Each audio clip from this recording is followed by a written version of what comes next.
welcome. We're joined today by East Carolina coach Michael Schwartz, players Jaden Walker and RJ Felton. Coach, before we get to questions, if you would give us just some general comments about the game. Yeah, just great respect for Coach Gregory and the South Florida program and their players. We've had 3 hard-fought games this season. Just the ultimate respect for Coach Gregory and his program. Very proud of our guys to come back and fight, especially after a little bit of a slow start, in terms of the first 4 minutes particularly, but very proud of these 2 guys and our whole group for fighting, the rest of the way, and we were fortunate to be able to win this game. All right, do we have questions? Okay, from the front. Jaden, RJ, it felt like you guys just took over this thing after that slow start. What seemed to be working for you guys? You both finished with 22 points. What seemed to be the momentum there heading into that final stretch after that slow start? Bills came over the time, like down to 3 games when Javon went down. We had a new man step up. Jay Walk had to step up in that role. Step up in the PD spot. He's prevailing in the role, and I'm learning how to play off of him. We build that chemistry over the past times, and we're looking to set each other up on and off the ball. No further questions from the front. Okay, Chuck, let's go to Zoom.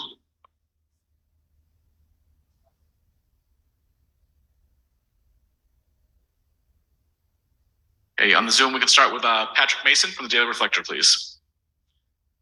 Coach, for you guys to turn them over 14 times, then to score 19 points off of those turnovers, I guess how important was that to coming back on them and also just keeping that distance against them? Yeah, well, I don't know about keeping the distance, but defense was definitely what we knew we had to do to have a chance to win this game. They're extremely explosive offensive team. Both our first 2 games, we talked about that we had guarded well for a lot of the game, but we had 2 stretches in both games where we allowed them to go on 10-0, 12-0 runs that ended up being the difference in the game. So we couldn't allow that to happen. And turnovers, obviously, if you can force some turnovers, that does that's probably the number one thing you can do to stop a team from going on a run, especially if you can convert on those turnovers. But defense was just such a huge aspect of our game plan going into the game. And once we stopped turning the ball over ourselves in the first 4 minutes of the game, we were able to set our defense. You can't set your defense if you're turning the ball over because they're out running. So once we could set our defense, even if we didn't make the shot, we could set our defense, and I thought our guys were excellent on that end tonight. Okay, we'll go next to Stephen Igo, please. Jaden, the first time y'all met South Florida, the first 2 times you were playing more off the ball. Playing point guard tonight, how did that maybe change things for you guys, as far as game plan, and obviously just kind of change the flow of the game and, how it came out? Piggybacking off of what RJ said, we took a loss from Jamal Small. He got injured earlier in the season, and I started playing point guard, so I had to step up. And tonight, I just had to keep being aggressive. And once we got through that little shaky start we had at the beginning of the game started to slow down. And just was looking for my teammates to be in the right spots, and we was able to capitalize off of that. Okay. Other questions, please? Coach, Harris ended up scoring, I think, 26, but he had to take 22 shots to do it. So were you happy with kind of just how much y'all made him work to get those points? Well, you and I talked about this before we headed to Fort Worth, and you just can't shut him down. I mean, you could try, and you're going to do that, and that was obviously our focus. But if you put it on shutting him down, and that ends up being what your barometer is of success, you're not going to come out on the positive end of that a lot because he's that dynamic of a scorer. But what you can do is you can try and make him take shots on our terms, which I thought we did tonight. We got him off the line a few times, whereas in the first 2 games, he got those threes up. And when he can shoot the ball comfortably, he can put a 6-0, 9-0 run on you in a hurry. So to make him take 22 shots, that's an advantage for us because not only that, but maybe Shua's a little bit less involved in the game because, he's a huge part of their offense too. And great credit to Luigi DeBow and what he did. Obviously, he started, I would venture to say, without looking at it, this is probably as close to a career high in minutes, if not it, for him tonight. And for him to battle on that end defensively versus their big fella, give great credit to Luigi.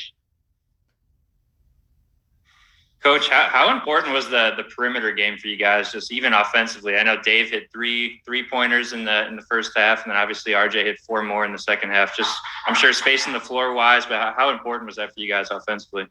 Yeah, it's really important. But again, these guys to my left are the ones that did it. They knew, we went in with the game plan of understanding what we wanted on offense to play with a purpose. We tried to execute. We just turned it over. It doesn't matter how much purpose you have. If you give the ball to the other team, you're not going to have good results. But once Jaden, kind of got comfortable in the game, reading their ball screen defense, I thought Jaden, as he has done the last 6 or 7 games, did a fantastic job picking apart in terms of where the pass needed to go. I mean, that's all he can do. Once he's reading the coverage of their post defender, reading the coverage of the on-ball defender, he makes the next play. And then RJ, Dave, and other guys stepped up and made shots today. You can't count on shots going in all the time, but what you can count on, is making the right read. And Jaden and RJ did that, and we capitalized by making some shots, which is big for us. Okay, next we'll go to Eric Gullickson, please.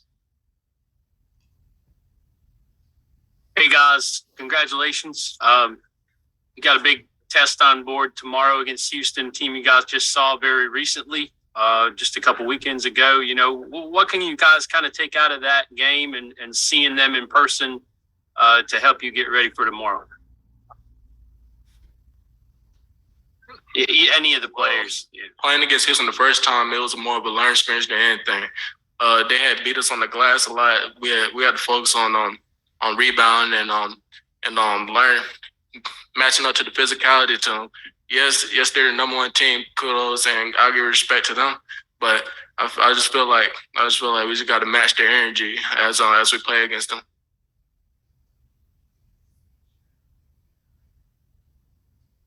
Coach, before we let you go, the ECU women's team is playing for the conference championship tonight. Anything you want to have to say about on their behalf? Go Pirates. Let's get a championship tonight. Yes, sir. Go ladies.